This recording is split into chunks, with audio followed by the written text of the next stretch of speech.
I marvel your ladyship takes delight in such a barren rascal. I saw him put down the other day with an ordinary fool that has no more brain than a stone. Look, you know, he's out of his guard already. Unless you laugh and minister occasion to him, he is gagged. Oh, you are sick of self-love, Malvolio, and taste with a distempered appetite.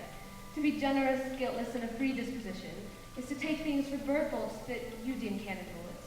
There is no slander in an allowed fool, though he do nothing but rail, nor no railing in an indiscreet man, though he do nothing but reprove. Now Mercury endow thee, for thou speakest well of fools. Madam, there is at the gate a young gentleman who much desires to speak with you.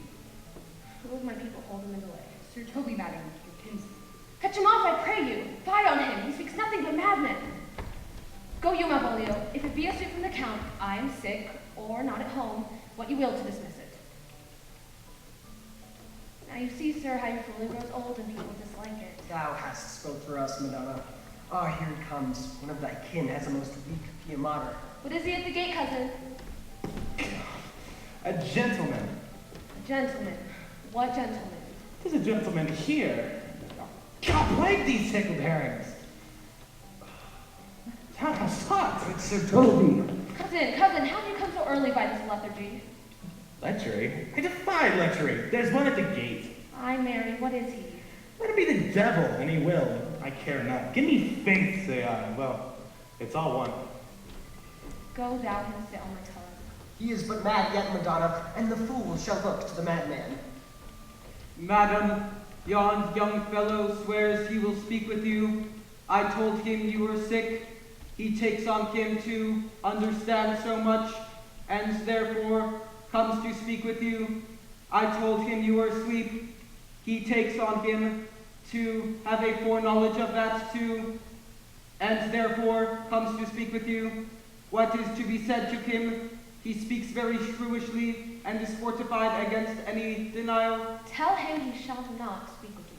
Has been told, and he says he will stand at your door like a sheriff's post and be the supporter to a bench, but he'll speak with you. What kind of man is he? Why? Of mankind, Of what manner of man? of very ill manner, he'll speak with you, will you or no. Of what personage in years is he? Not yet old enough for a man, nor young enough for a boy. Between boy and man, one might think his mother's milk were scarce out of him. Let him approach. Call him a gentlewoman. Gentlewoman, my lady calls. My veil, come, throw it over my face. We will once more hear Orsino's embassy.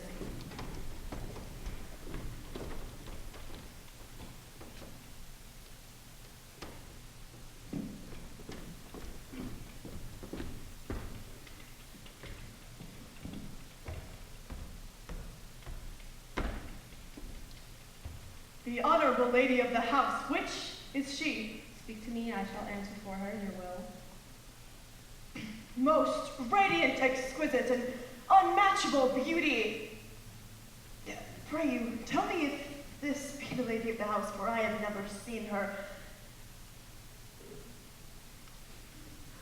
I would be loath to cast away my speech, for besides that it is excellently well penned, I have taken great pains to con it. Good beauties, let me sustain no scorn. Whence came you, sir? I can say little more than I have studied, and that question is out of my heart. Good gentle one, give me modest assurance if you be the lady of the house, that I may proceed with my speech. Are you a Canadian? No, my profound heart, and yet, by the very fangs of malice, I am not that I play. Are you the lady of the house? If I do not usurp myself, I am. Most certain, if you are she, you do usurp yourself. For what is yours to reserve is not yours to bestow. But this is from my commission. I will on with my speech. Come to what's important in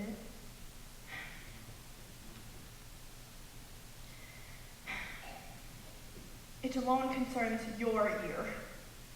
To others it is profanation, but to yours divinity. It is the more like to be feigned. I heard you were saucy at my gates and allowed your approach, rather to wonder at you than to hear you. If you be mad, be gone. If you have reason, be brief. Will you voice sail, sir? Here lies your way. No, good lover, I am to hold here a little longer. Sure you have some hideous matter to deliver when the courtesy of it is so fearful. Speak your office. It alone concerns your ear. Give us this place alone. We will hear this divinity. Now, sir, what is your text? Most sweet lady, A comfortable doctrine and much may be said of it. Where lies your text? in Orsino's bosom, In his bosom. In what chapter of his bosom? to answer by method, in the first of his heart. I've read it. It is heresy. Have you no more to say? Good madam, let me see your face. Have you any commission from your lord to negotiate with my face? Now, sir, you are out of your text. But we will draw the curtain and show you the picture. With you, sir, such a one I was this present. Is it not well done? Excellently done, if God did all. 'Tis well rouged, sir, to endure wind and weather. 'Tis beauty truly blent, whose nature's own red and white, sweet and cunning hand laid on. Lady, you be the cruelest she of all if you leave these graces to the grave and leave the world no copy. Oh, sir, I will not be so hard-hearted. I will give out divers schedules of my beauty. It shall be inventoried as item 2 lips in different rag, item 2 gray eyes with lids to them, item 1 neck, 1 chin, and so forth. I see what you are. You are too proud, yet if you are the devil, you are fair, the non-peril of beauty.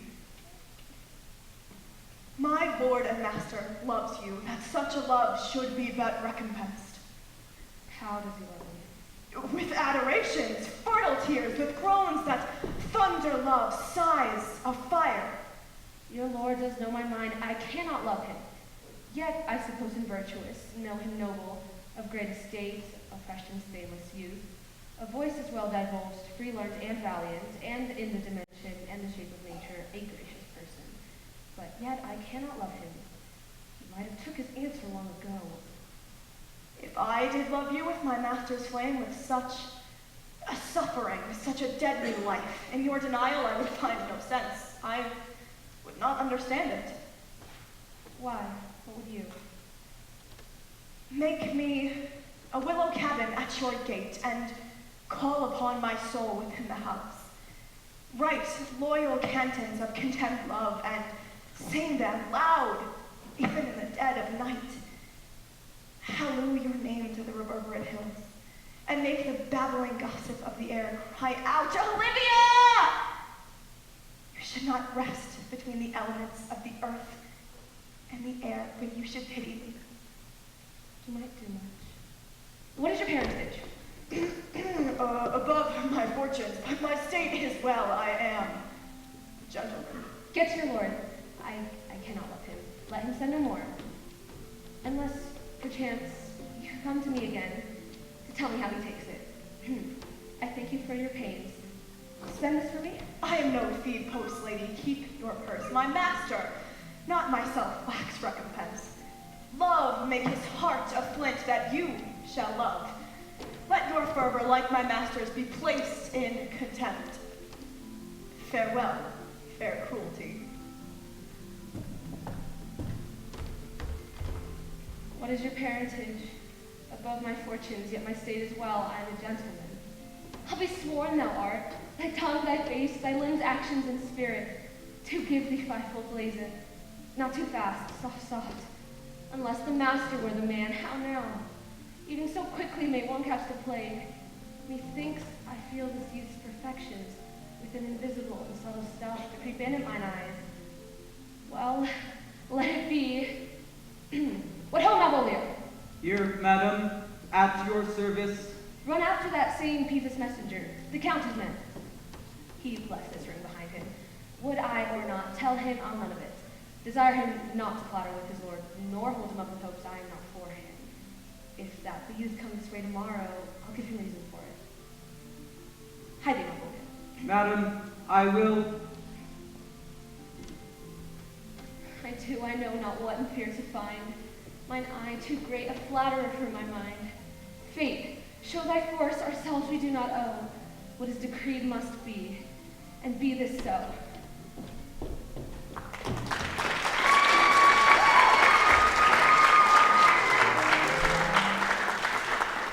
Sebastian, it's your turn, come on!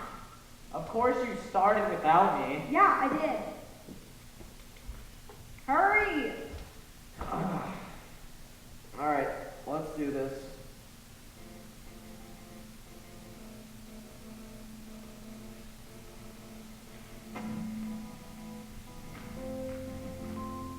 Will you stay no longer? Nor will you not that I go? By your patience, no. My stars shine darkly over me. The malignancy of my fate might perhaps distemper yours. Therefore I shall crave you your leave, that I may bear my evils alone.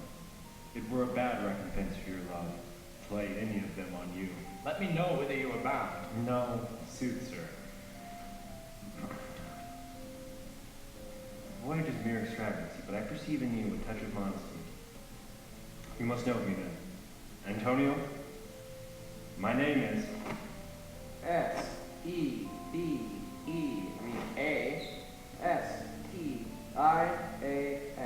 enter. Sebastian. My father was Sebastian of Messaline, whom I know you have heard of. He left behind him myself and a sister, both born in an hour. If the heavens had been pleased, we would have so ended. But you, sir, altered that. For some hour before you took me from the breach of the ship was my sister drowned. Alas of the day. A lady, sir, though it was said she much resembled me, was yet of many accounted beautiful. But though I could not with such estimable wonder over far believe that, yet thus far I will boldly publish her. She bore a mind that envy could not but call fair. She is drowned now, sir, with salt water, though I seem to drown her resemblance again with more. Pardon me, sir. Your bad entertainment. Oh, good, Antonio, forgive me your trouble. If you will not murder me for my love, let me be your servant. If you will not undo what you have done, that is, kill him whom you have recovered, desire it not. Fare you well at once. My bosom is full of kindness, and I am yet so near the manners of my mother, that upon the least occasion more mine eyes will tell tales of me. I am bound to Count Orsino's court. Farewell. The gentleness of the gods go with thee. I have many enemies in Orsino's court, else would I very shortly see thee there, but come what may, I do adore thee so. The danger shall some sport and I will go.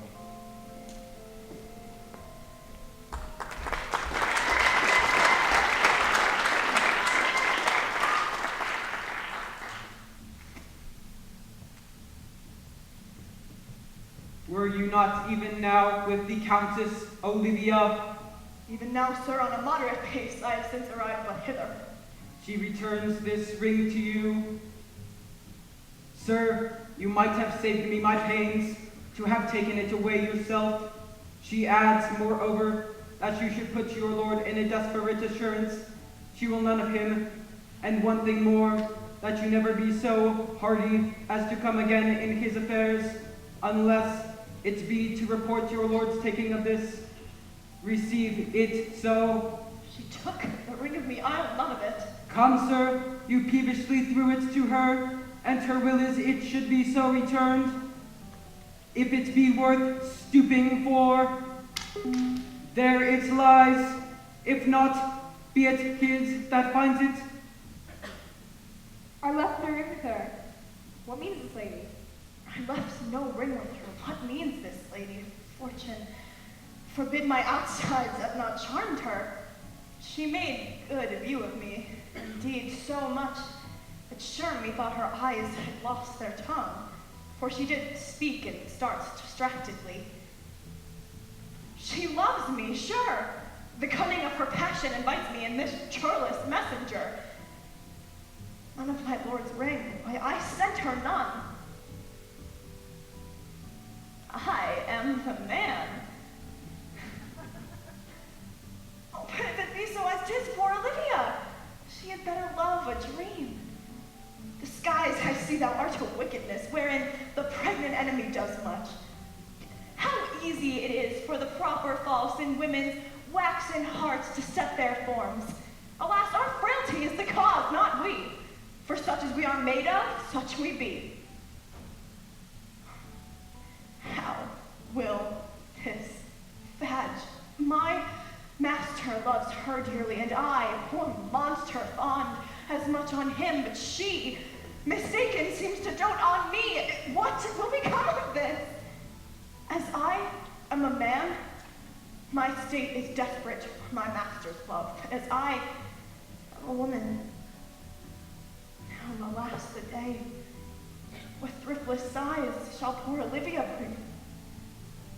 Time, thou must untangle this, not I. It is too hard a knot for me to untie.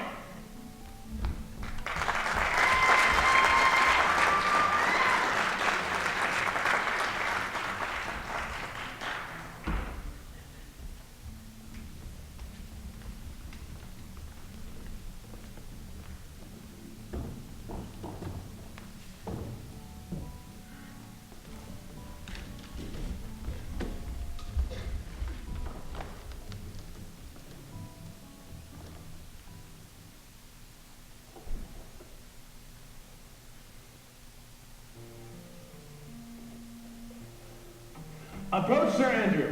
Not to be a bed after midnight is to be up betimes. And deliculo surgery thou knowest. Nay, my troth, I know not, but I know to be up late is to be up late. A false conclusion. I hate it as an unfilled can. To be up after midnight to go to bed then is early. Does our life not consist of the four elements? Faith, so they say, but I think it rather consists of eating and drinking. That's our scholar. Let us therefore eat and drink. Fabian, I say, the Supervale. Ah, here comes the fool in faith. How now, my hearts? Did you ever see the picture of we three? Welcome, ass. Now let's have a catch. Oh, my troth, the fool has an excellent breast. I had rather than 40 shillings I had such a leg and so sweet a breath to sing as the fool has. In sooth, thou wast in very gracious schooling last night, when thou spokest of Picrogrammatus of the Vapians passing the equinoctial of Quiubis. 'Twas very good in faith. I sent thee sixpence for thy ledger mate. Hadst it? I did in Pentecost thy gratillity, for Malvolio's nose is no whipstock, and the myrmidons are no bottle ale houses. Why, this is the best fooling when all is done. Now a song. Here's a sixpence. Let's have a song. There's a testicle of me too. Would you have a love song or a song of good life? Let's have a love song, love song. I care not for good life.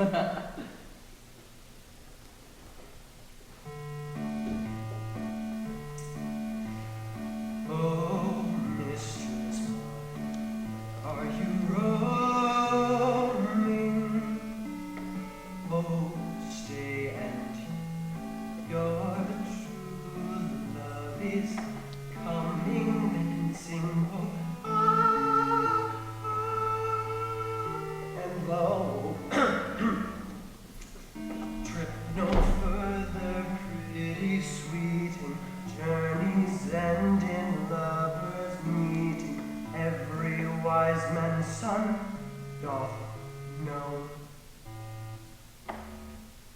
Excellent, good in faith. Good, good. What is love? It is not hereafter. Present mirth hath present laughter. What's to come is still unsure. In delay there lies no plenty. Then come, ye sweet and 20. Youth's a stuff will not endure.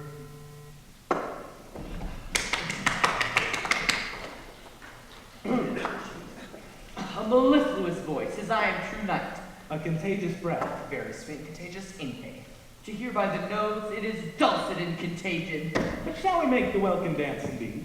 Shall we bruise the night owl like hex that will draw 3 souls out of one weaver? Shall we do that? And you love me, let's do it. I am dog at a catch. Fire, lady, and some dogs will catch well. Ah, most certain.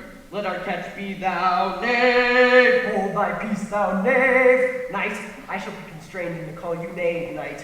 Tis not the first time I've constrained one to call me knave. Ha! Now begin. It begins, hold thy. I shall never begin if I hold my peace. Excellent. Come, begin. Oh.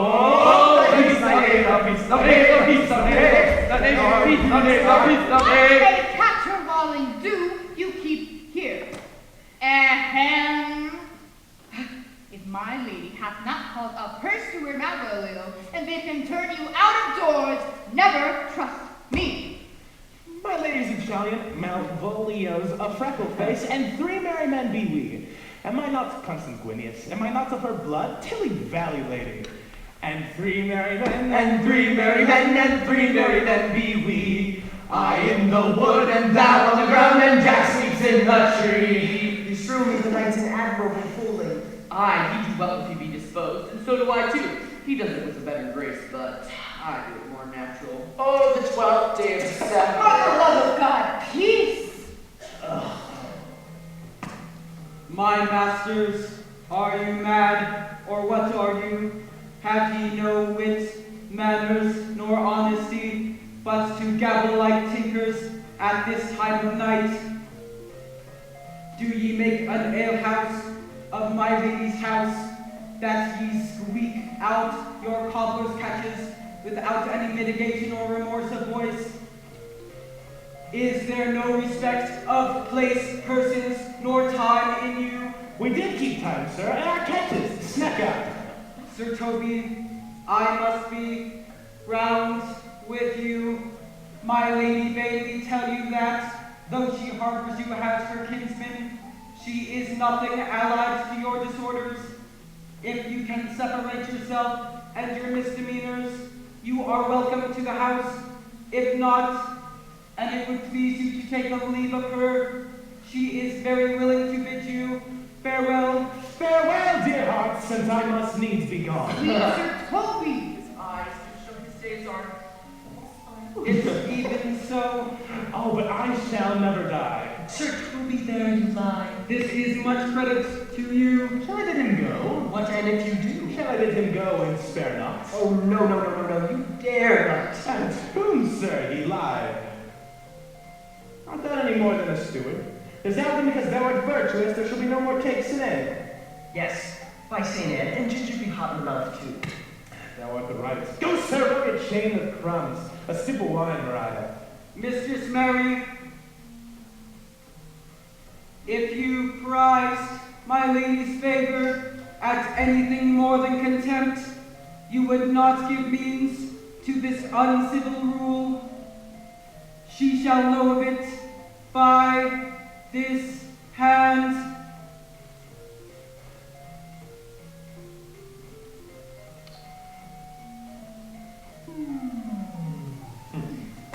Go shake your ears. 'Twere a good deed to challenge him in the field and make a fool of him. Do it, knight. I'll write thee a challenge, or deliver thy indignation to him by word of mouth. Sweet Sir Toby, be patient for tonight. Since the youth of the town was to day with thy lady, she is much out of quiet. As for Monsieur Malvolio, let me alone with him, for I do not make him a common recreation. Do not think I have enough wit to lie straight in my bed. I know I can do it. Possess us. Tell us something of him. Marry, sir, sometimes he's a kind of Puritan. Oh, if I thought that, I'd beat him like a dog. What, for being a Puritan? My exquisite reason, dear knight. I have no exquisite reason for it, but I have reason good enough. The devil of Puritan.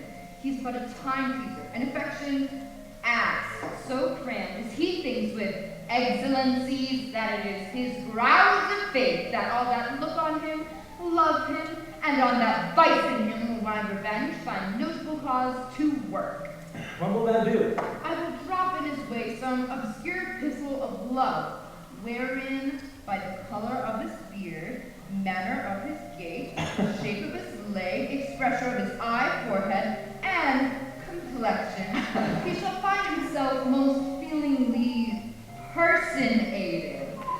I can write very like my lady, your niece. We can hardly make distinction on our hands. I smell a device. I have it in my nose, too. He shall think by the letters that thou will drop that they come from my niece and that she's in love with her. My purpose is indeed a horse of that color. And your horse now would make him an ass. As I doubt not. Oh, 'twill be admirable. Sport Royal, I warrant you, I will plant you 3, and let the fool make a 4th, where he shall find the letter. Observe his construction of it. for this night to bed, and dream on even. Farewell. Good night, Petrocelia. Before me, she's a good wench. She's a beagle, a true bred, and one that adores me. What of that? I was adored once too. Let's go to bed tonight. Thou hast a need for more money. If I do not recover your niece, I'm a foul way out. Send for money, Matt. If thou not had her by the end, call me cut. And I do not never trust thee. Come, I'll go burn some sap. It's too late to go to bed now. Come.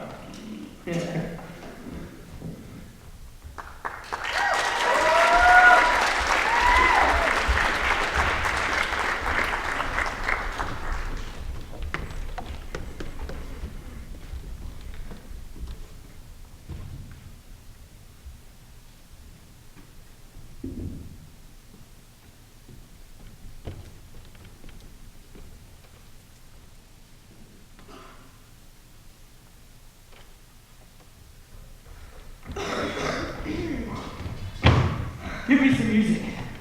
Good morrow, friends.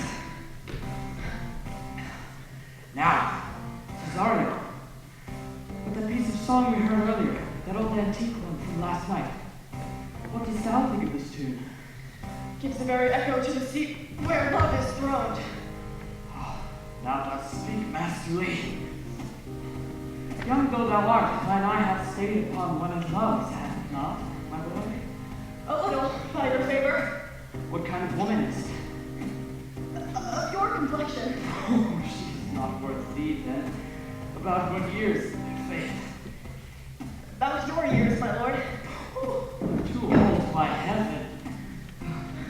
Let still the woman take an elder than herself. So wears she to him, so sways she level in her husband's heart. For boy, however we do praise ourselves, our fancies are more giddy and unfirm, more lagging, wavering, and sooner lost worn than women's are. Think it well, my lord. Then let thy love be younger than thyself, or thy affection cannot hold the bent. For women are as roses, whose flower being once displayed, doth fall again that very hour. Alas, that they are so, to die, even when they to perfection grow. Oh, fellow, come, the song we had last night. Are you ready, sir? Aye, prithee, sing.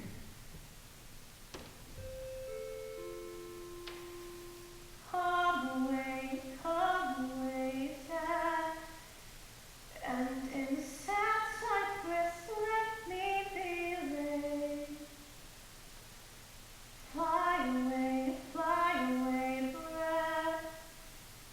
I am slain by a fair maid. Play the tune a while. Come hither, boy. Come, but one verse more.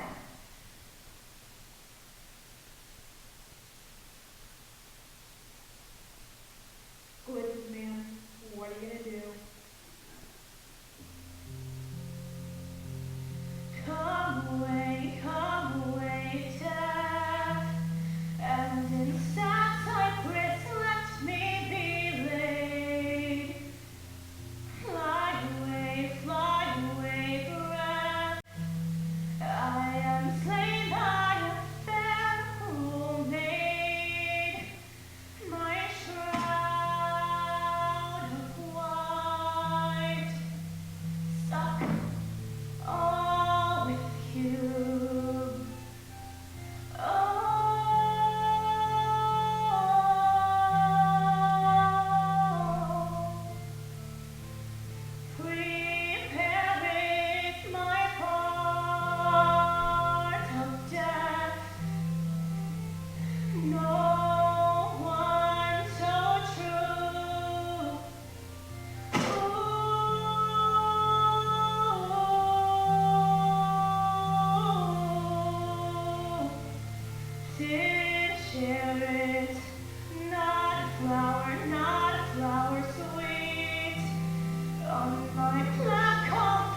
take pleasure in singing, sir. I'll pay thee pleasure then. Truly, sir, pleasure shall be paid one time or another.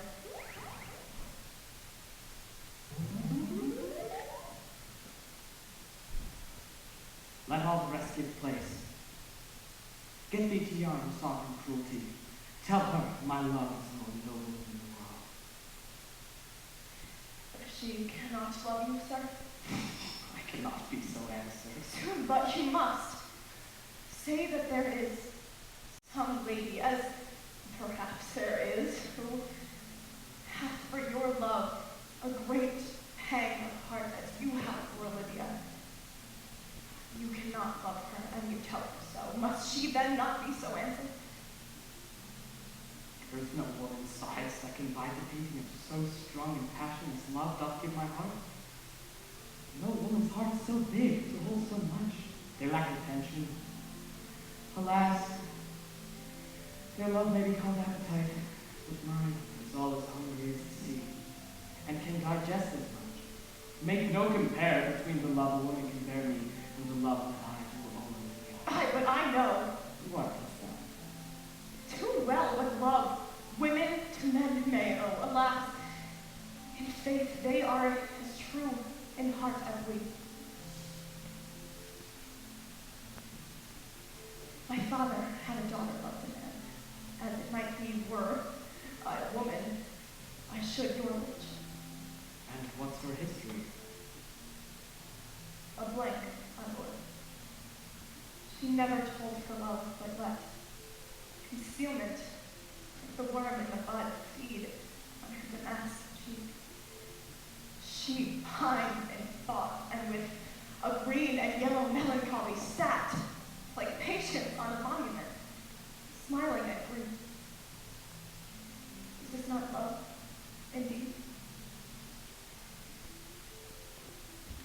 We men may say more, swear more, but indeed our shows are more than will. For though we prove much in our vows, but little in our love. But died thy sister of her love, my boy? I am all the daughters of my father's house, and all the brothers too, and yet I know not. Sir, shall I to this lady? Aye, that's the theme. Give her this jewel. Tell her my love can give her a place. By no delay.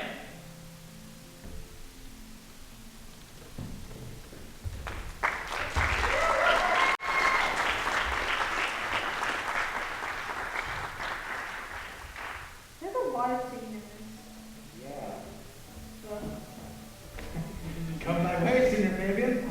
We shall fool him black and blue, shall we not, Sir Andrew? And we do not in the pity of our lives. Ah, here comes the little villain. Now, my little Olivia. Get ye all three into the box tree! Malvolio is coming down this walk. He has been yonder in the sun practicing behavior to his own shadow this past half hour. Observe him for the love of mockery. For I know that this letter will make a contemplative idiot of him. Close in the name of jesting. Lie thou there, for here comes the drug that must be caught with tickling. 'Tis but fortune, all is fortune. Maria once told me she did affect me, and I have heard her come thus near that, should she fancy it should be one of my complexion. Besides, she uses me with a more exalted respect than anyone else that follows her. What should I think on it? Here's an overweening rogue. Oh, peace. Cut pleasure where talking. How you jest in this advanced playlist. So eat the road. Peace, I say. To the house, Malvolio. No, bro. Pistol and peace. Yes, there is example for it. The lady of the Strachey married to the yeoman of the wardrobe. Fly on it, Jezebel. Oh, peace. Now he's deeply in. Look how imagination blows him. Having been 3 months married to her, sitting in my state, Oh, for a stone bow to hit him in the eye. calling my officers around me in my branched velvet gown, having come from a daybed where I have left Olivia sleeping, Fire and brimstone piece. and then to have the humor of state, and after a demure travel of regard, telling them I know my place as I would they should do theirs, to, for my kinsman, Toby, You bolts and shackles. Peace. Now. 7 of my people, with an obedient start, make out for him. I frown the while, and perchance wind my watch or play with my son. Rich jewel, Toby approaches, curtsies there to me. This fellow lives. Though our silence be drunk from us by force, yet peace.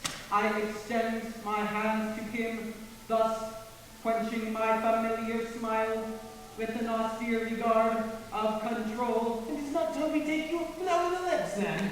saying, Cousin Toby, my fortunes having landed me with your niece, give me this prerogative of speech. You waste the treasure of your time with a foolish knight. That's me, I warrant you. One, Sir Andrew, I knew 'twas I for many to call him fool. what employment have we here? Now is the woodcock near the gin. By my life, this is my lady's hand.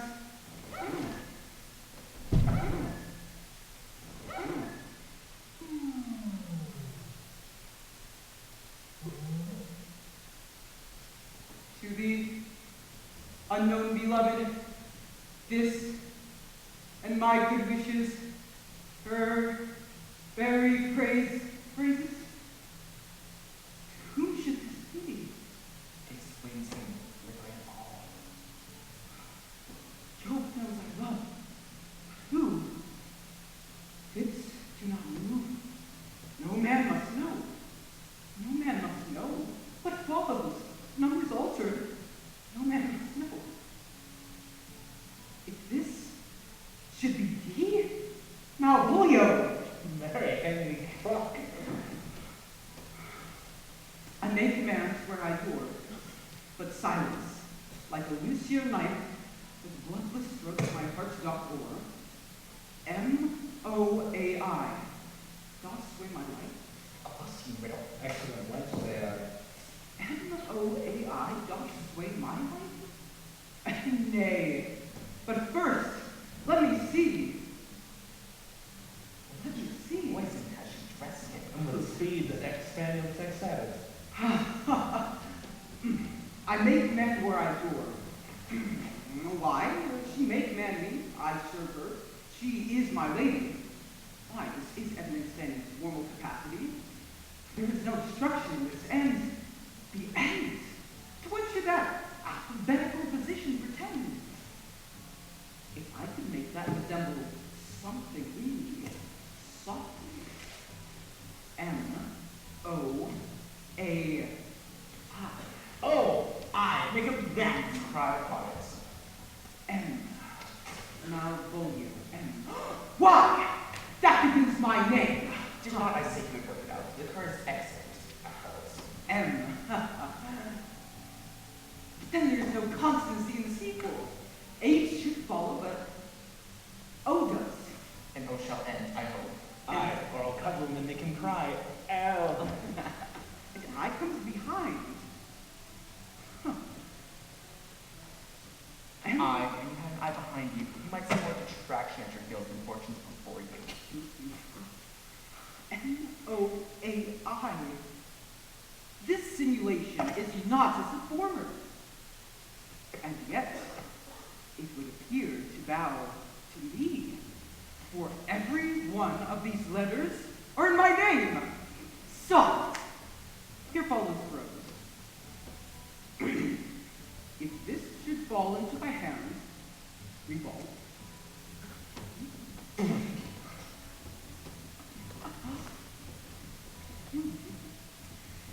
In my stars I'm above thee, but be not afraid of greatness.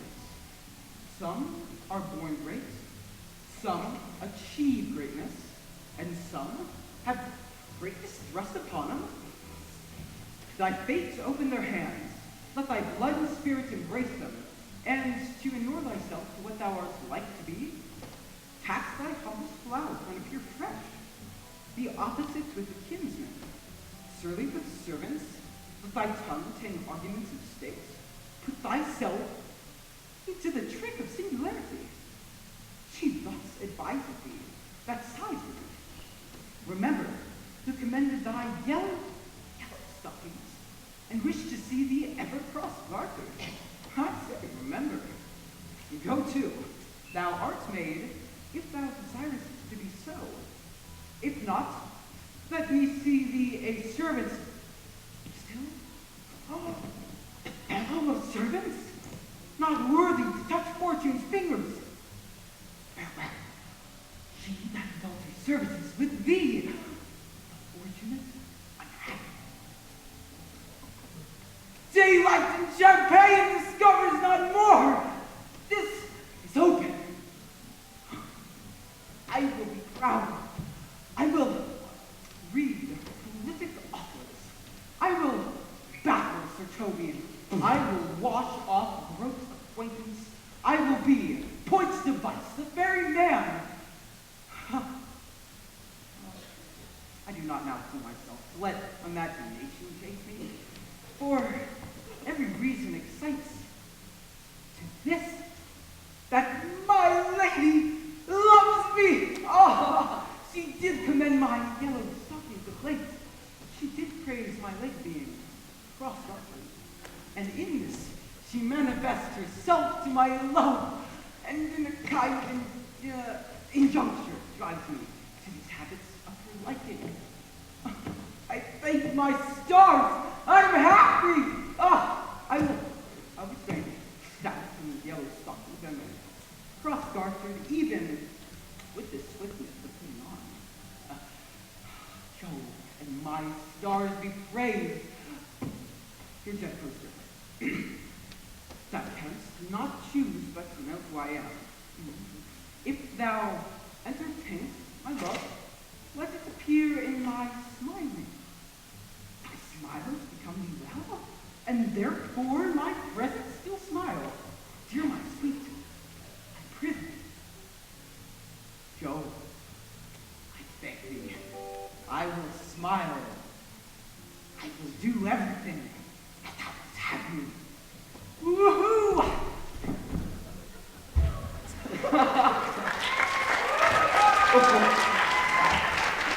I will not give my part of this work for a pension of thousands. I could marry this wench for this device. Oh, so could I too. Here comes my noble gold catcher. Wilt thou set thy foot on my neck? Or am I neither? Shall I claim my freedom and become thy bond slave? In faith, or I either. For thou hast put him in such a dream that should the thought escape him, and he will run mad. Nay, but say true, does it work upon him? Like aquavite with the midwife. If you will then see the fruit of the sport, mark his first approach before my lady. He will come to her in yellow stockings, 'tis a color she abhors, and cross-garter, a fashion she detests. And you will smile upon her, which, being so unsuitable to her disposition, being addicted to melancholy as she is, that it cannot but turn him into a notable contempt. If you will see it, follow me. And the gates of Tyre are the most excellent devil of wits. I'll make one too.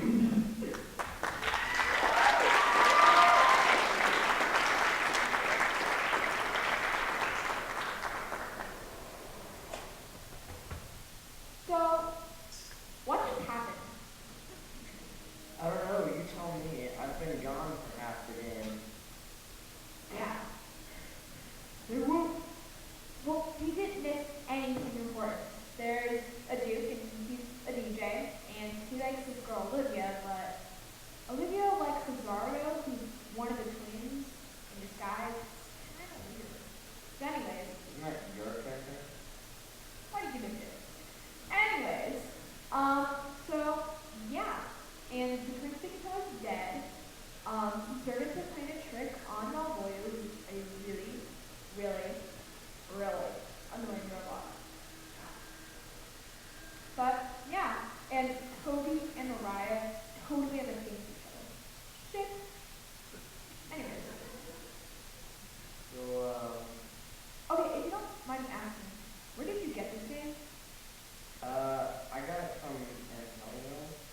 Oh, so that's why. Oh, he saved his phone there. Okay. Yeah.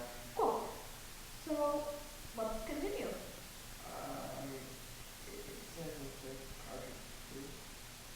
Do you have a cartridge too? No. Of course he does. Antonio didn't tell me there was a cartridge. Yeah, it's Antonio's fault.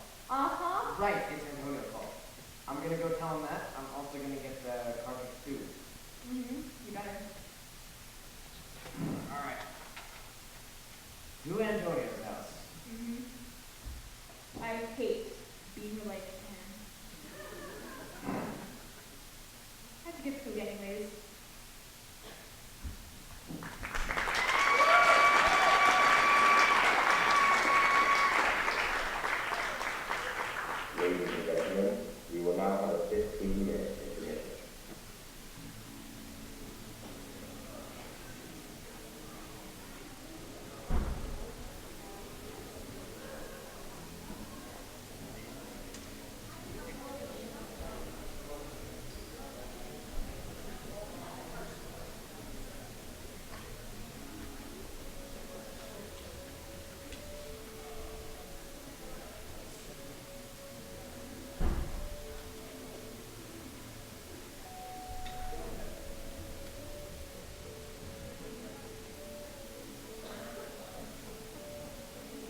Got my snacks.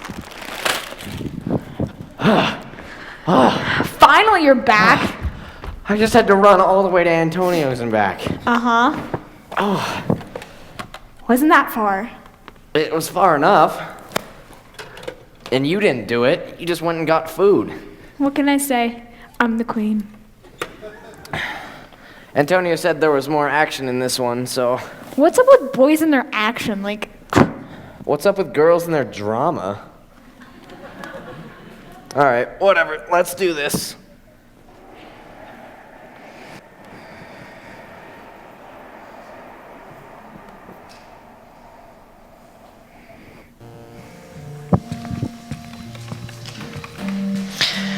Save thee, friend, and thy music.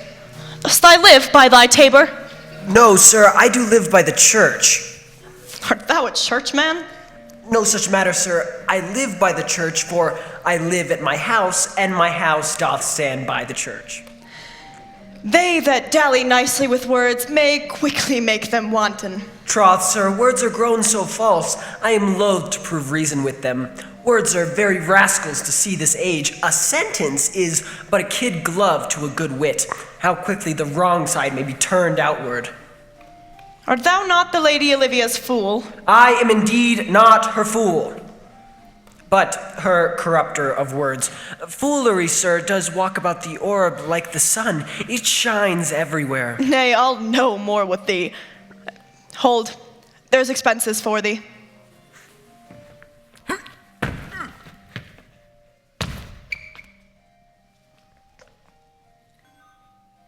Now Jove, in his next commodity of hair, send me a beard. By troth, I tell thee, I'm almost sick for one. Though I would not have it grow on my chin. Is thy lady within? She is within, sir. I will construe to them from whence you come. Who you are and what you would are out of my welkin. I would say element, but the word is overworn.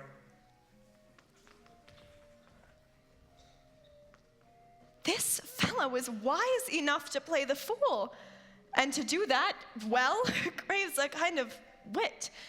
He must observe the mood on whom he jests, the quality of the persons, and the time. This is a practice as full of labor as a wise man's art. Save you, gentlemen. And you, sir. Dieu vous garde, monsieur. Et vous aussi votre serviteur? I hope, sir, you are, and I am yours.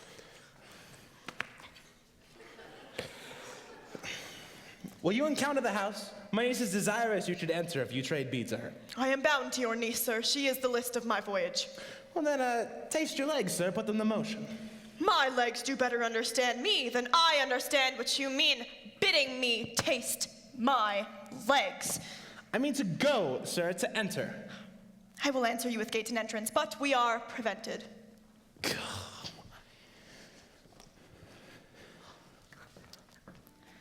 Most excellent and accomplished lady, the heavens rain odors on you. That usurer courtier, rain odors well. My matter hath no voice to your own pregnant and vouchsafed ear. Odors pregnant and vouchsafed. I'll get him all three already. Let the garden door be shut and leave me to my hearing.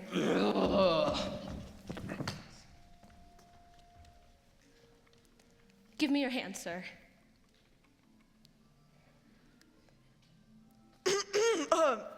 My duty, madam, and most humble service. What is your name? Cesario is your servant's name, fair princess. My servant, sir. 'Twas never merry world since lowly feigning was called compliment. You are servant to the Count Orsino youth.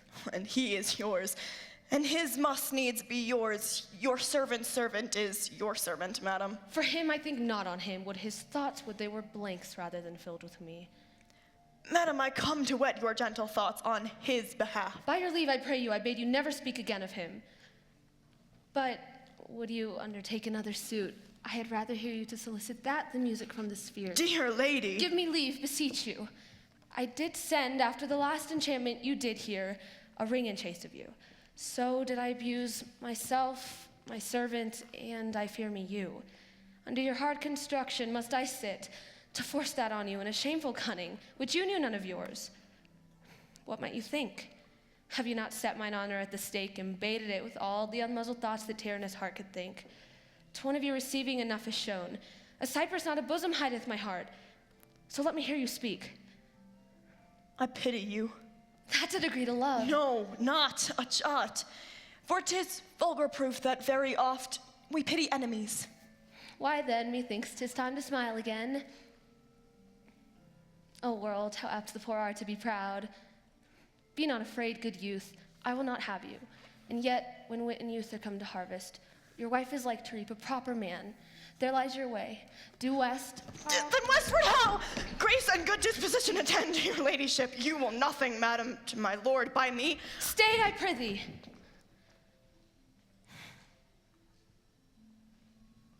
Tell me what thou thinkest of me. That you think you are not which you are. If I think so, I think the same of you. Then you think right. I am not what I am. I would you were as I would have you be. Would it be better, madam, than I am? I wish it might, for now I am your fool. Oh, what a deal of scorn looks beautiful in the contempt and anger of his lip. A murderous guilt shows not itself more soon than love that would seem hid. Love's night is noon. Cesario, by the roses of the spring, by maidhood, honor, truth, and everything. I love thee so! In spite of all thy pride, nor wit nor reason can my passion hide. Do not extort thy reasons from this cause, for that I woo, thou therefore hast no cause. But rather reason thus with reason fetter, love sought is good, but given unsought better.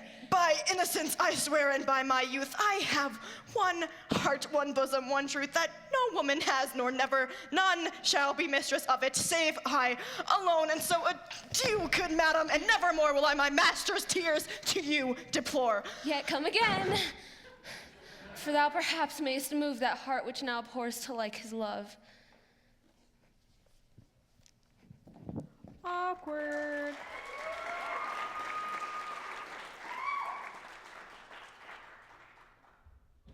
No, Faith, I'll not stay a jot longer. Thy reason, dear Venom, give thy reason. You must needs yield your reason, Sir Andrew. Mary, I saw your niece do more favors to the Count serving man than ever bestowed upon me. Did she see thee in the wild, old boy? Tell me that. As plain as I see you now. This was a great argument of love in her towards you. Slight, will you make an ass of me? I will prove it legitimate, sir, upon my oaths of judgment and reason. And they've been grand jurymen since before Noah was a sailor. She did show favor to the youth, but in your sight only, to exasperate you, to awake your valor, to put fire in your heart and brimstone in your liver. An it be anyway, it must be with valor.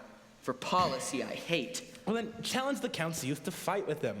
Hurt him in 11 places, my niece will take note of it, and assure thyself that there is no love broker that can more prevail in man's accommodation with woman than reports of valor.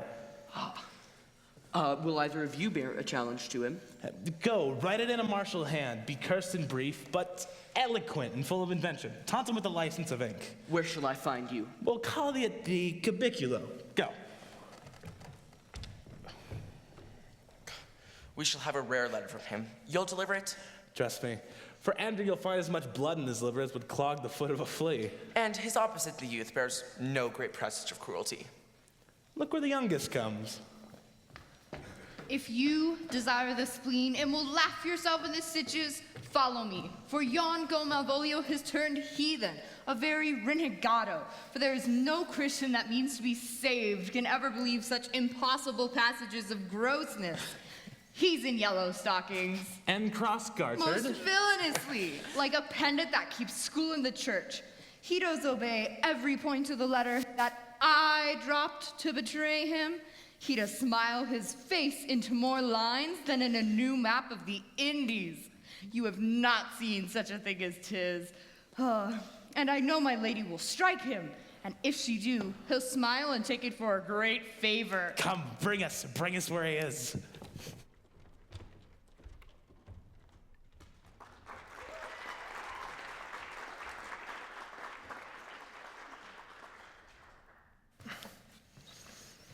I would not by my will have troubled you, but since you make your pleasure of your pains, I will no further chide you. I could not stay behind you. My desire, more sharp than filed steel, did spur me forth. And not all love to see you, but jealousy, what might befall your travel, which to a stranger often proves rough and unhospitable.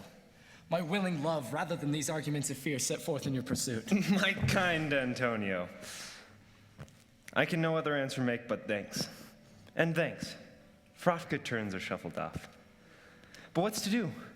Shall we go see the relics of this town? Tomorrow, sir. Best first go see your lodging. I am not weary, and 'tis long tonight. I pray you, let us satisfy our eyes with the memorials and things of fame that do renown this city. Would you pardon me? I do not without danger walk these streets. Once, in a sea fight against the Count, I did some service of such note indeed that were I taken here, it would scarce be answered. Belike you slew a great number of his people? The offense is not of such a bloody nature, albeit the quality of the time and quarrel might well have given us bloody argument. What we took from them, most of our city did. Only myself stood out, for which if I be lapsed in this place, I shall pay dear. Do not then walk too open. Hold, sir. Here's some cash.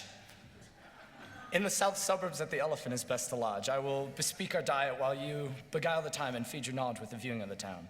There shall you have me. Why this? Haply your eyes shall light upon some toy you have desired to purchase, and your stores, I think, are not for idle markets, sir. I'll be your cash bearer and leave you for an hour. To the Elephant. I do remember.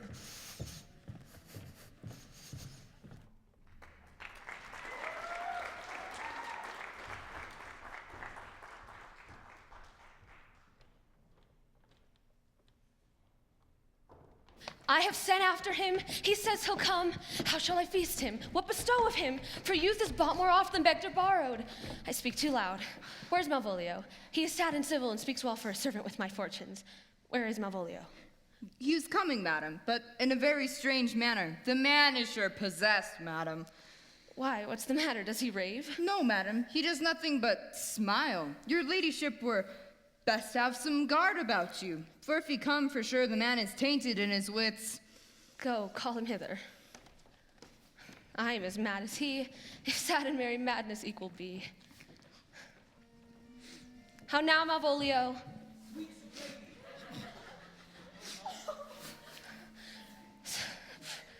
Why, how dost thou, man? What is the matter with thee? Sad lady, I could be sad. This does make some obstruction in the blood, this cross-gartering. But what of that? If it please, the I won. It is to me, as the very true song it is. Please one, and please all. What is the matter with thee, Malvolio? Not black in my mind, though yellow in my legs. It did come to his hands, and commands shall be executed. I think we do know the sweet Roman hand. Wilt thou go to bed, Malvolio? Sweetheart, I have come to thee. God comfort thee!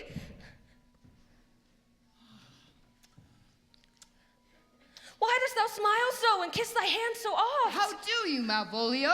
At your request, yes, nightingales answer dawn. Why appear you with this ridiculous boldness before my lady? Be not afraid of greatness. 'Twas well writ. What meanest thou by that, Malvolio? Some are born great. Some achieve greatness. What sayest thou? And some have greatness thrust upon them. Heaven restore thee! Remember who commended thy yellow stockings. Yellow stockings. And wish to see thee ever cross-gartered. Cross-gartered. Go to. Thou art mated. How desire to be so. Am I maid? If not, let me see thee a servant still. Why, this is very midsummer madness. The young gentleman of Count Orsino's has returned. I could hardly entreat him back. He attends your ladyship's pleasure. I'll come to him. Good Maria, let this fellow be looked to. Where's my cousin Toby? Let some of my people have a special care of him. I would not have him miscarry for the half of my dowry.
can come between me and the full prospect of my hopes? Well, Jove, not I, endured this, and he is to be thanked. See, in the name of sanctity, if all the devils of hell within him, and Legion himself possessed him, yet I'll speak to him. Here he is, here he is. How is it with you, sir? How is it with you, man? Go off!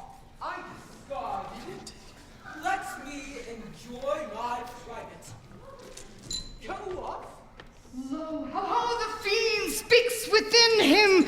Oh, did I not tell you, Sir Toby? My lady pray you to take special care of him! Go to! Peace! He. We must deal gently with him now. Let me alone with him. How do you, Malvolio? How is it with you? What man? Defy the devil! Consider he's an enemy to mankind! Do you know what you say? Pray God, he is not bewitched! Carry his water to the wise woman. And it shall be done tomorrow morning. Mistress? Oh, Lord! Lady, hold my peace! This is not the way! Do you not see me move him? Let me alone. No way with gentleness. Gently. Gently. Why? How now, motherfucker? How does that shock? Sir? Biddy, come with me. What, man? It's not for gravity to play with Satan. Hang him, Valkyria. Get him to say his prayers, Sir Toby. Get him to pray! My prayers! Minx!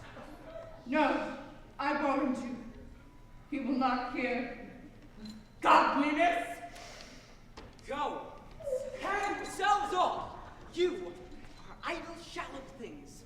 I am not of your element. You shall know more hereafter. Wow.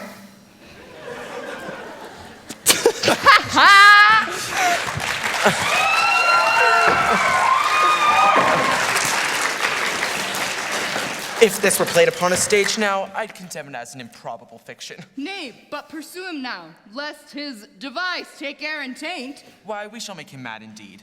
Come, we'll have him in a dark room and bound. My niece is already in the belief that he's mad. We may carry it thus for our pleasure and his penance, till our very pastime prompt us to have mercy on him. But see. More matter for a May morning. Here's the challenge. Read it.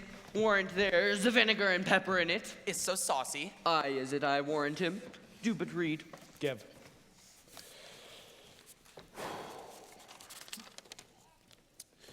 Youth whatsoever thou art but a scurvy fellow. Good and valiant.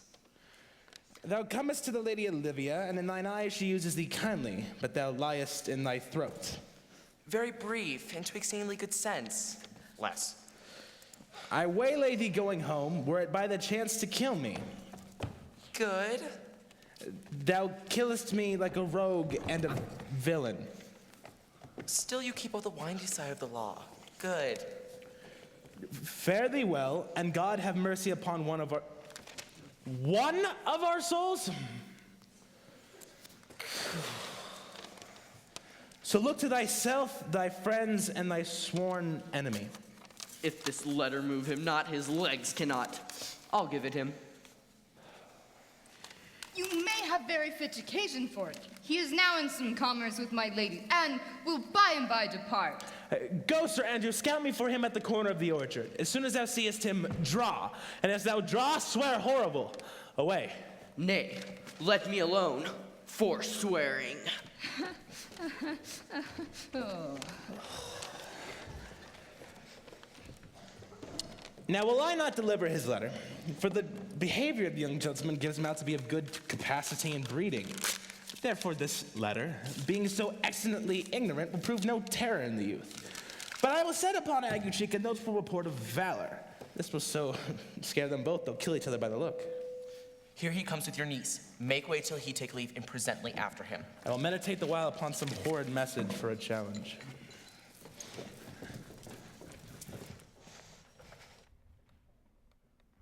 Set too much unto a heart of stone, and laid mine honor to and cherry out. There's something in me that reproves my fault, but such a headstrong and potent fault it is that it but mocks reproof. With the same behavior that your passion bears goes on my master's grief. Here, wear this jewel for me. 'Tis my picture. Refuse it not. It hath no tongue to vex you. And I beseech you, come again tomorrow. What shall you ask of me that I'll deny that honor saved me upon asking give? Nothing but this, your true love for my master. How with mine honor can I give him that which I have given to you? I will acquit you. Yet, come again tomorrow. Fare thee well. A fiend like thee might bear my soul to hell.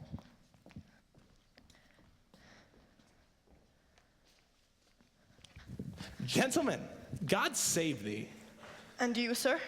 The wrongs thou hast done him, I know not, but thy interceptor full of despite, bloody as the hunter attends thee at the orchard's end. You mistake me, sir.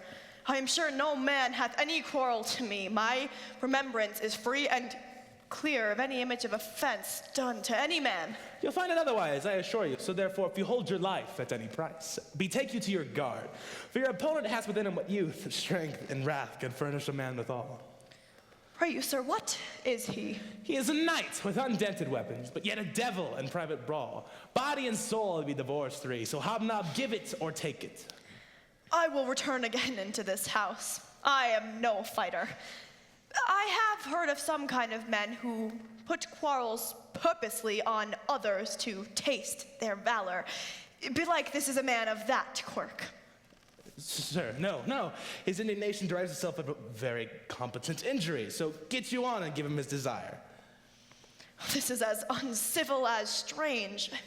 I beseech you, do me this courteous office as to know of the knight what my offense is to him. It is something of my negligence, nothing of my purpose. I will do so. Senor Fabian, stay you by this gentleman till I return. Pray you, sir, do you know of this matter? I know the knight is incensed against you, even to a mortal arbitrament, but nothing of the circumstance more. Beseech you, what manner of man is he? He is, sir, the most skillful, bloody, and fatal opposite that you could have found in any part of Illyria. Will you walk towards him?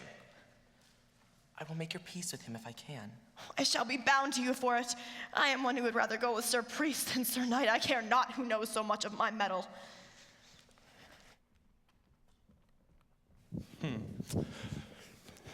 By God, sir, he's the very devil. I have not seen such a farrago.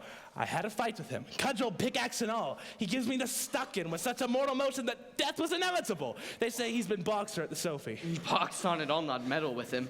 But now he will not be pacified. Fabian could scarce hold him any yonder. Plague on it, if I'd thought he'd been valiant and so cunning, I'd have seen him damned, or I'd have challenged him. Let him let the matter slip, and I'll give him my horse. I'll make the motion. Stand here. Make a good show on it. This shall end without the perendition of souls. Mary, I'll ride your horse as well as I ride you.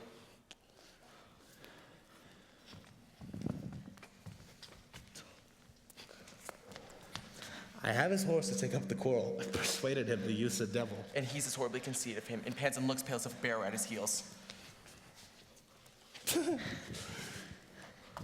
Come, sir, there's no remedy. He will fight you for oath's sake, therefore, choose your weapon. Pray God, defend me.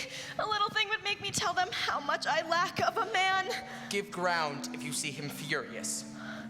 Come, Sir Andrew, he will fight you for honor's sake. He cannot by the duel avoid it, though he has promised me, as he is a gentleman and a soldier. He will kill you, but he won't hurt you. Come. Oh, I pray God he'd keep his oath. I do assure you 'tis against my will. To it.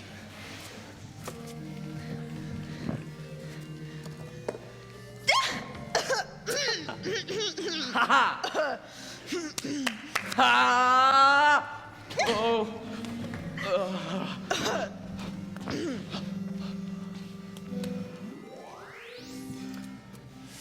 You are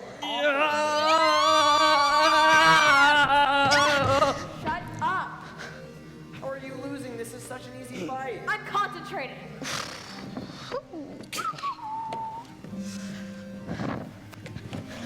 Put up your arms. If this gentleman have done offense, I take the faults on me. If you offend him, I for him defy you. You, sir, why? What are you? One, sir, that for his love dares yet do more than you have heard him brag to, he will. Nay, if you be an undertaker, I am for you. Oh, good Sir Toby, hold. Here come the officers. I'll deal with you anon. Pray, sir, put up if you please. Marry will I, sir, and for that I promised you I'll be as good as my word. This is the man. Do thy office. Antonio, I arrest thee at the suit of Count Orsino. You do mistake me, sir. No, sir, no, John. I know your favor well, though now you wear no sea cap on your head. Take him away. He knows I know him well. I must obey. This comes with seeking you. But there's no remedy, I shall answer it. What will you do now my necessity makes me to ask you for my cash? It grieves me much more for what I cannot do for you than what befalls myself. You stand amazed, but be of comfort. Come, sir, away. I must entreat of you some of that money. What money, sir? For the fair kindness you have showed me here, in part being prompted by your present trouble, out of my lean and low ability, I will give you something. My having is not much, but I will make division of my present with you. Hold, there is half my coffer. Will you deny me now? Is it possible that my deserts to you can lack persuasion? Do not tempt my misery, lest that it make me so unsound a man as to upbraid you with those kindnesses I have done for you. I know of none, nor know I you by voice or any feature. I hate ingratitude more in a man than lying, vainness, babbling, drunkenness, or any taint of vice whose strong corruption inhibits our frail blood. Oh, heavens themselves. Come, sir, I pray you go. Let me speak a little. This youth you see here, I snatched one half out of the jaws of death. Relieved with such sanctity of love and his image, which methought did promise most venerable worth did I devotion. What's that to us? The time goes by. Away! But oh, how vile and idle proves this God thou hast, Sebastian. Done good features shame. In nature there's no blemish but the mind. None can be called deformed but the unkind. Virtue is beauty, and the beauteous evil are empty trunks overflourished by the devil. The man grows mad. Away with him. Come, come, sir. Lead me on.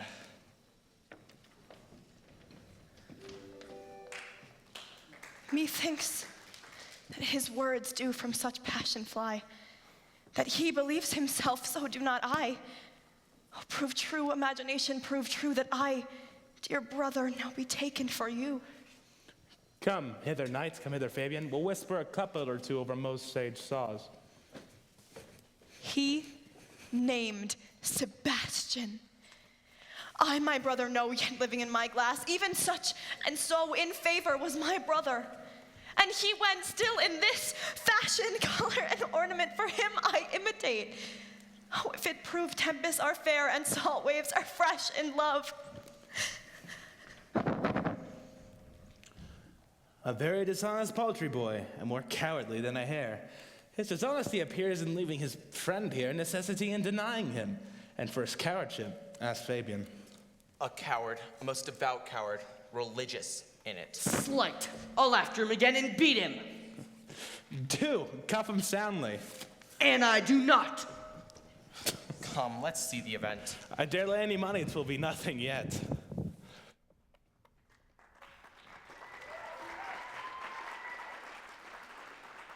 I really want to know what Antonio did with his character as to where he had to go to jail.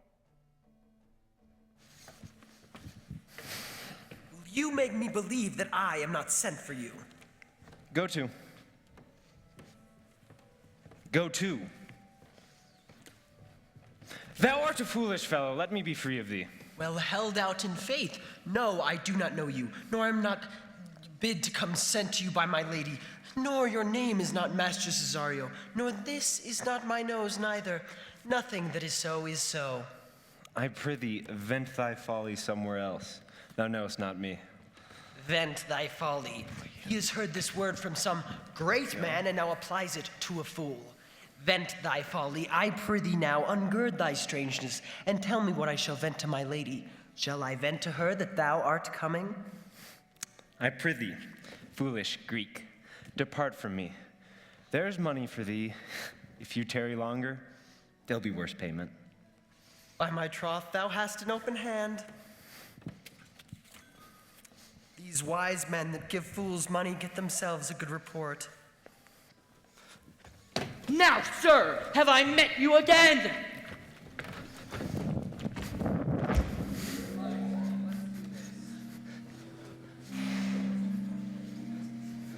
Ha ha!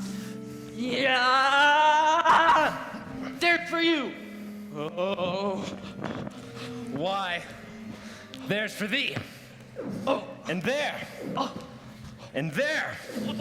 Are all the people mad? Hold, sir, or I'll throw you out of the house.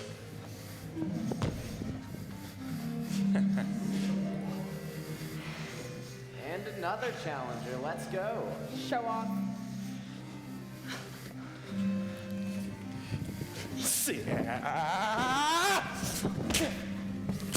Yeah. This I'll tell my lady straight. I would not be in some of your coats for 2 pence. Come on, sir, hold! Nay, let him alone. I'll go another way to work with him. I'll have an action of battery against him if there be any law in Illyria. Though I struck him first. But it's no matter for that. Let go thy hand! Come on, sir, I will not let you go. Come, my young soldier, put up your dukes, you well flesh. Come on! I will be free from thee. What wouldst thou now? Darest tempt me further? What? Nay, there must have an ounce or two of this Malapart blood from you. Hold, Toby, on thy life I charge thee, hold! Madam! Will it ever be thus, ungracious wretch, fit for the mountains and the barbarous caves where manners never were preached, out of my sight? Be not offended, dear Cesario. Brutes be gone! I pray thee, gentle friend, let thy fair wisdom, not thy passion, sway in this uncivil and unjust extent against thy peace.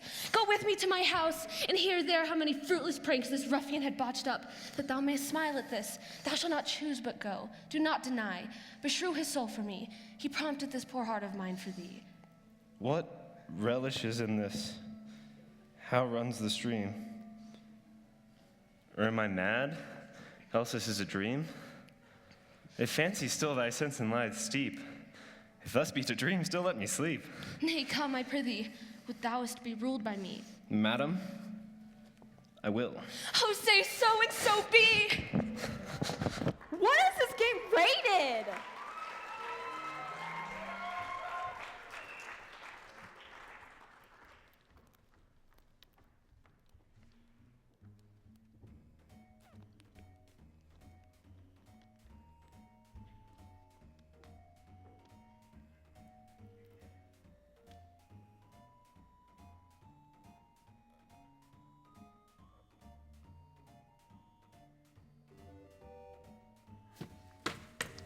Nay, I prithee, have this cane and this beard. Make him believe thou art Sir Topaz, the curate.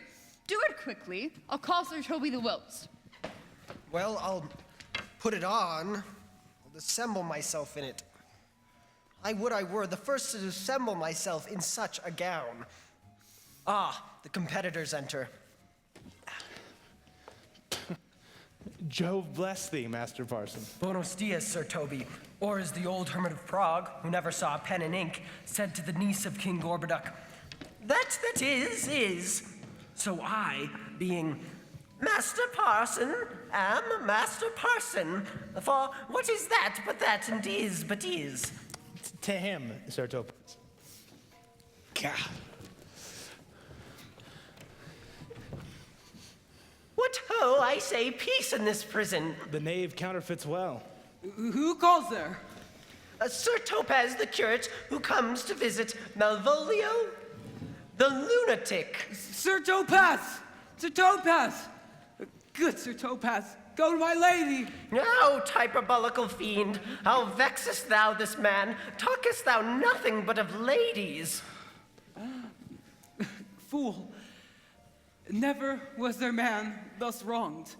Good fool, do not think I am mad. They have laid me here in hideous darkness. Fie, thou dishonest Satan. Sayest thou that house is dark? As hell, Sir Topaz. Why, it hath bay windows, transparent as barricadoes, and the clear stores towards the south-north are as lustrous as ebony, and yet complainest thou of obstruction. I am not mad, Sir Topaz, and I say this house is dark. Madman, thou arrest. I say there is no darkness, but ignorance, in which thou art more puzzled than Egyptians in their fog. I say, this house is as dark as hell, and I say never was there man thus abused. I'm as well in my wits as thou art. make the trial of it in any constant question. What is the opinion of Pythagoras concerning wildfowl? That the soul of our grandam might happily inhabit a bird. What thinkest thou of this opinion? Well, I think nobly of the soul, and in no way approve of his opinion. Fare thee well, remain thou still in darkness. Thou shalt hold the opinion of Pythagoras, ere I will allow in thy wits, and the fear to kill a woodcock, lest thy dispossesses the soul of thy grandam. Fare thee well. Sir Topaz! My most exquisite Sir Topaz.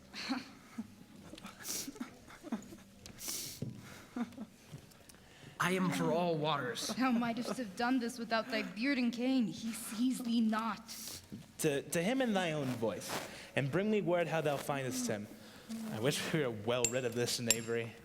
If he may be conveniently delivered, and I wish he were, for now I'm so far on the fence with my niece that I can't continue with any safety in this sport of the upshot. But come by and by to my chamber.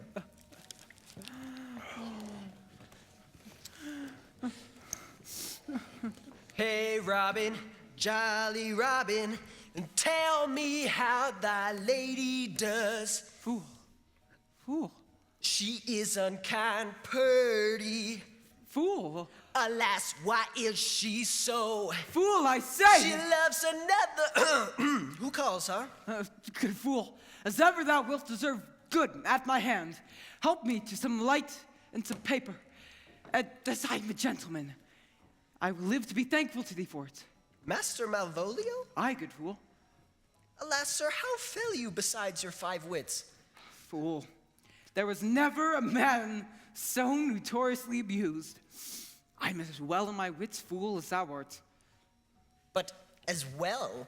Then thou art mad indeed, if you are no better in your wits than a fool. They have propertied me, kept me in darkness, sent ministers to me, asses, and do all they can to base me out of my wits. Advise you what you say, sir. The minister is here. Malvolio, the wits thy heavens restore. Endeavor thyself to sleep and leave this vain bibble-babble. Sir Topaz! Maintain no words with him, good fellow. Who, I, sir? Not I, sir. God be with you, good Sir Topaz. Merry amen, sir. I will, sir. I will. Fool, Alas, sir, be patient. I am shent to be speaking to you. Good fool, help me to some light and some paper. I'm as well in my wits as any man in Illyria. Well, a day that you were, sir. By this hand I am. Good fool, some ink, paper, and light, and convey what I will set down to my lady. It shall advantage thee more than ever the bearing of letter did. Well, I'll help you to it. But tell me true, are you not mad indeed, or do you but counterfeit? Believe me, I'm not, I tell thee true. Nay, I'll never believe a madman till I see his brains, but I will fetch you your light and paper and ink. Fool, I will requite this in the highest degree. I prithee, be gone. I am gone, sir, and anon, sir. I'll be with you again in a trice.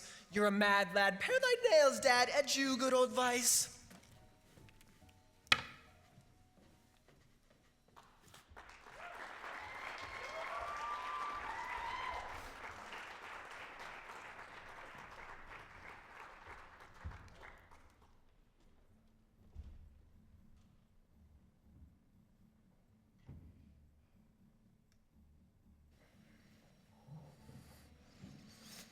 This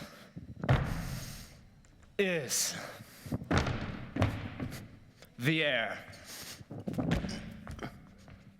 That is the glorious sun. This pearl she gave me, though I do feel it and see it, and though 'tis wonder that enwraps me thus, yet 'tis not madness. Where's Antonio then? I could not find him at the Elephant, yet there he was, and there I found this credit, that he did range the town to seek me out. His counsel now might do me golden service. For though my soul disputes well with my sense, that this may be some error, to any other trust but that I am mad, or else that lady's mad, yet, if it were so, there's something in it that is deceivable. Oh, but here the lady comes.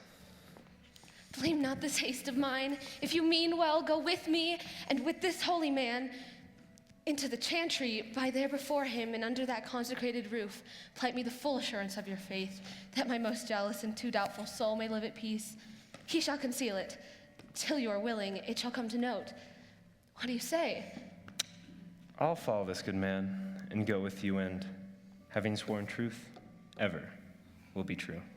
Then lead the way, good Father, and heaven so shine that they may fairly note this act of mine.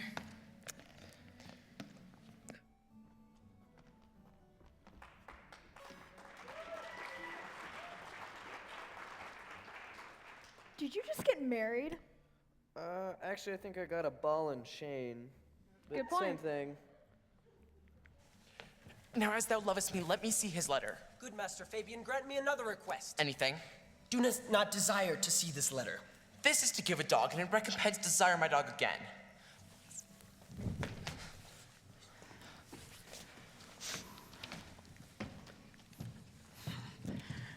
Belong thee to the Lady Olivia, friends? Aye, we are some of her trappings. If you would be so kind as to let her know we are here, and that I would like to speak with her, and bring her along with you, it may awake my bounty. Put your grace in your pocket now, sir, and let your flesh and blood obey it. Well, there's your tip. But that it would be a double dealing, sir. I would you could make it another. Well, I would be so much a sinner as to be a double dealer, but there's another. Primo secundo tertio is a good play, and the old saying is the third pays for all. The triplex, sir, or the bells of St. Bennet, to put you in mind. 1, 2, 3. Oh, thou shalt fool no more money out of me at this throw. I go, sir, but I would not have you to think that my desire of having is the sin of covetousness. But as you say, sir, lullaby to your bounty till I come again. Let your bounty take a nap. I will awake it anon. Here comes the man, sir, that did rescue me. That face of his, I do know well. Yet, last I saw it, it was besmeared black as Vulcan in the smoke of war. What's the matter? Orsino, this is that Antonio that took the Phoenix and her spoils from Crete, that did the tiger board when your young nephew Titus lost his leg. Here in our streets, desperate of shame and state, in private brawling, we did apprehend him. He did me kindness, sir, drew on my side, but in conclusion, he put strange speech upon me. I know not what 'twas but distraction. Notable pirate, thou saltwater thief, what foolishness has brought you to the enemy? Orsino, noble sir, be pleased that I shake off these names you give me. Antonio never yet was thief or pirate, but I must confess, on base and ground enough, Orsino's enemy. A witchcraft drew me hither, that most ingrateful boy there by your side. From the rude seas enraged and foamy mouthed did I redeem. A wreck, past hope he was. His life I gave him and did thereto add my love, without retention or restraint, all his in dedication. For his sake did I expose myself, pure for his love, into the dangers of this adverse town, where being apprehended his false cunning, not willing to partake with me in danger, taught him to face me out of his acquaintance, and grew a 20 years removed thing while one would wink, and denied me mine own cash, which I had recommended to his use not half an hour before. How can this be? When came he to this town? Today, my lord, and for 3 months before. No interim, not a minute's vacancy. Both day and night did we keep company. Ah, here comes the Countess. Now, heaven walks on earth. But, to thee, fellow, thy words are madness. This boy hath tended upon me for 3 months. More of this anon. Take him away. What would my lord, but that he may not have, wherein Olivia may seem serviceable? Cesario, you do not keep promise with me. Madam! Gracious Olivia. What do you say, Cesario? Good, my lord. My lord would speak. My duty hushes me. If it be aught to the old tune, my lord, it is as fat and fulsome to mine ear as howling after music. Oh, still so cruel. Still so constant, lord. Oh, thou uncivil lady. I have offered none but the faithfulest of offerings. What shall I do? Even when it please, my lord, that shall become him. Why should I not, had I the heart to do it, sacrifice what I love? You say you love him, and him I do tender dearly. But I would spite him from thy crown's eye, and I would kill the lamb I love, despite a raven's heart within a dove. And I most jocund, apt, and willingly, to do you rest, 1,000 deaths would die. Where goes Cesario? After him I love. More than I love these eyes, more than my life, more by all mores than ever I shall love wife. If I do feign you witnessing above, punish my life for tainting of my love. I me detested, how am I beguiled? Who does beguile you? Who does you wrong? Hast thou forgot thyself? Is it so long? Call forth the Holy Father. Come away. Whither, my lord? Cesario, husband, stay. Husband? I husband, can he that deny? Oh, her husband, no. No, my lord, I do protest. Alas, it is the baseness of thy fear that makes thee strangle thy propriety. Fear not, Cesario, take thy fortunes up. Be that thou knowest thou art, then thou art as great as that thou fearest. Oh, welcome, Father. Father, I charge thee by thy reverence here to unfold. The lately we intended to keep in darkness what occasion now reveals before 'tis ripe. What thou dost know hath newly passed between this youth and me. A contract of eternal bond of love, confirmed by the mutual joinder of your hands, and ested by the holy close of lips, strengthened by the interchangement of your rings, and all the ceremony of this compact, sealed in my function, by my testimony. Since when my watch hath told me, toward my grave I have traveled but 2 hours. Thou dissembling cub.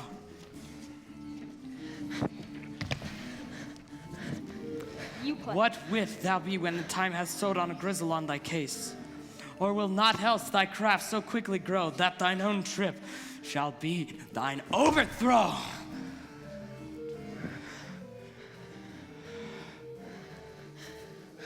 Do not swear, hold little faith, though thou hast too much fear. Oh, for the love of God, a surgeon, send one presently to Sir Toby. What's the matter? He has broke my head across and has given Sir Toby a bloody coxcomb too. For the love of God, your help. I had rather than 40 pound I were at home. Who has done this, Sir Andrew? The Count's gentleman, one Cesario. We took him for a coward, but he's the very devil incarnate. My gentleman, Cesario? Ah, flightlings, there he is! You broke my head for nothing, and that I did. I was set on to do it by Sir Toby. Why do you speak to me? I never hurt you. You drew your weapons upon me without cause, but I bespoke you fair and hurt you not. If a bloody coxcomb be hurt, you have hurt me. I think you set nothing on a bloody coxcomb. But here comes Sir Toby halting. You shall hear more. How now, gentlemen? How is't with you? That's all the one has hurt me. And here's the end on it. Sot, did thou see his dick surgeon, Sot? He's drunk. Sir Toby, an hour ago, his eyes were set at 8 in the morning. Then he's a rogue. I hate a drunken rogue. Away with him! Who has made this havoc with them? I'll help you, Sir Toby. We'll be dressed together. Will you help?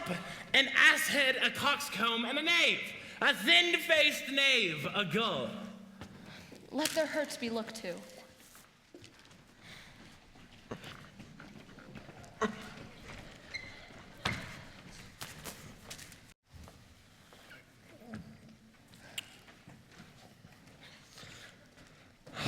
I'm sorry, madam. I've hurt your kinsman, but had it been a brother of my blood, I must have done no less with wit and safety. You throw a strange regard upon me, and by that I do perceive it hath offended you. Pardon me, Sweet one, even for the vows we made but so late ago.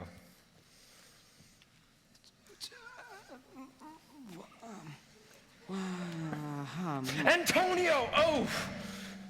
My dear Antonio. How the hours have racked and tortured me since I have lost thee. Sebastian, are you? Doubt thou that, Antonio? How have you made division of yourself? An apple cleft in two is no more twin than these two creatures. Which is Sebastian? Most wonderful. Do I stand there? I never had a brother. I had a sister, whom the blind waves and surges have devoured. Of charity, what kin are you to me? What countryman, what name, what parentage? Of Messaline. Sebastian was my father, and such a Sebastian was my brother too. So went he to his watery tomb. My father had a mole upon his brow. And so would mine. And died that day when Viola from her birth had numbered 13 years. Well, that record is lively in my soul. He finished indeed his mortal act the day that made my sister 13 years. If nothing lets to make us happy both but this, my masculine usurped attire, do not embrace me until each circumstance of place, time, and fortune do cohere and jump that I am Viola. Viola? To prove, I'll bring you to a captain on this shore where lie my maiden weeds, by whose gentle help I was preserved to serve this noble count. All the occurrences of my fortune since have been between this lady and this lord. So comes it, lady. You have been mistook. But nature to her bias drew in that. You would have been contracted to a maid. Nor are you therein by my life deceived. You were betrothed both to a maid and a man. Be not amazed. Right noble is his blood. I shall take share in this most happy wreck. Boy.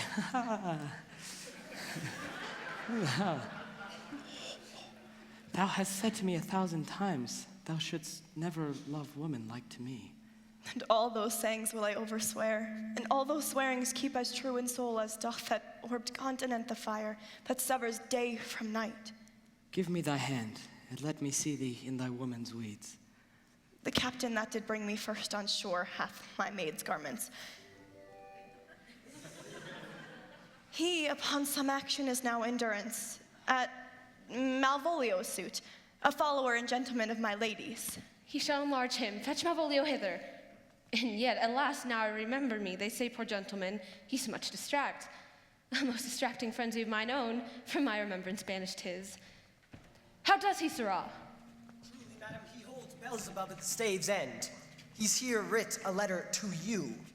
I should have given it you today morning, but as a madman's epistles are no gospels, it skills not much when they are delivered. Open to and read it. Look then to be well edified when the fool delivers the madman. By the Lord, madam. How now? Art thou mad? No, I do but read madness, and your ladyship will have it as it ought to be. You must allow vox. Prithee, read it in thy right wits. So I do, Madonna, but to read in his right wits is to read thus. Therefore, prepare. Read it, you, sirrah. By the Lord, madam, you wronged me, and the world shall know of it. Though you have put me into darkness and given your drunken cousin rule over me, yet have I the benefit of my senses, as well as your ladyship. I have your own letter that induced me to the semblance I put on, with the which I doubt not but to do myself much right or you much shame. Think of me as you please. I leave my duty a little unthought of and speak out of my injury. The madly used Malvolio. Did he write this? Aye, madam. This savors not much of distraction. See him delivered. Fabian, bring him hither. My lord, so please you these things further thought on, to think me as well as a sister as a wife. One day shall crown the alliance on it, so please you here at my house and at my proper cost. Madam, I am most apt to embrace your offer. Your master quits you, for you have called me master for so long. So far against the mettle of your sex, so far beneath your soft and tender breeding. You have for so long called me master, and I am now inclined to say, You will now be your master's mistress. A sister, you are she.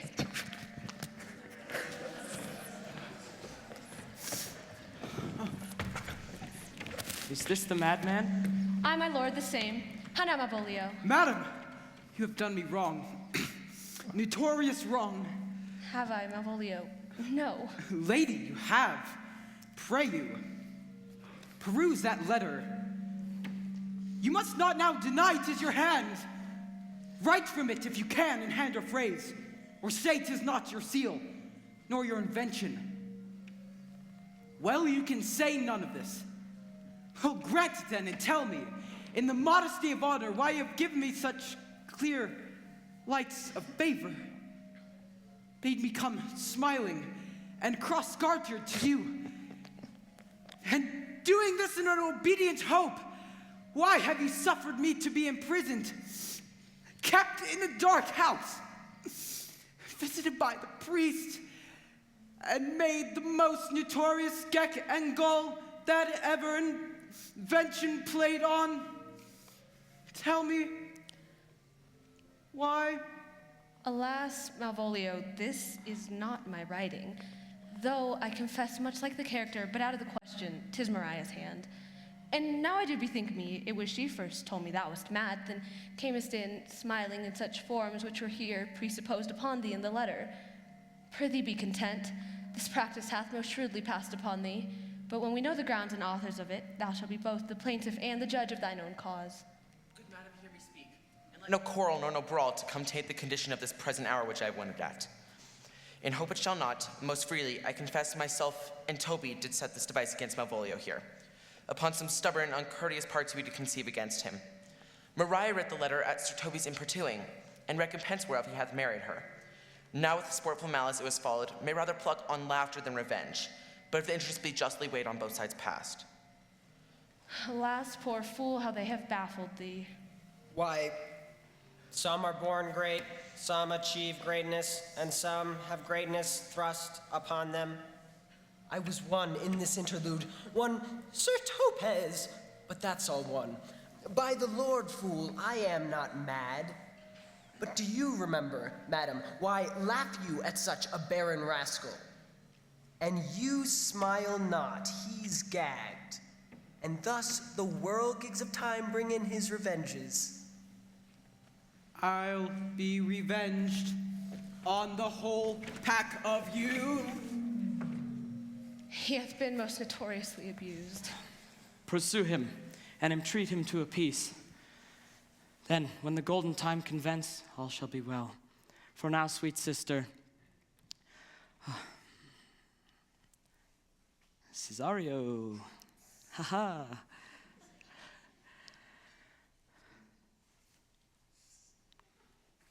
Cesario, haha.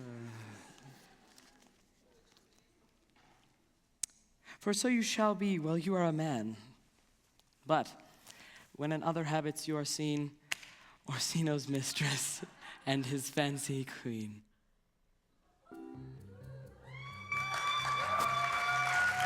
When that I was, and a little tiny boy, with hey, ho, the wind and the rain, a foolish thing was but a toy, for the rain it raineth every day.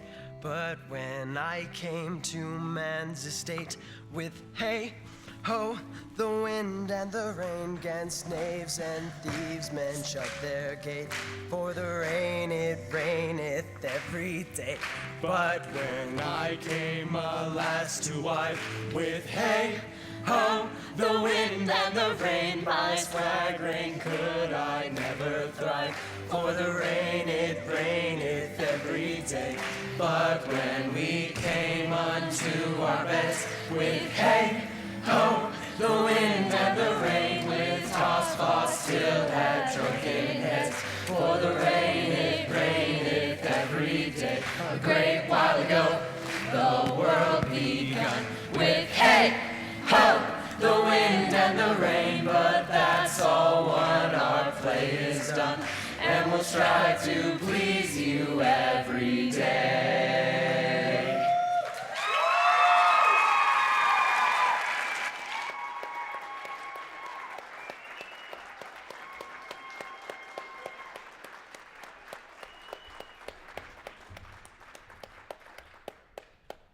What you doing? What? It was good.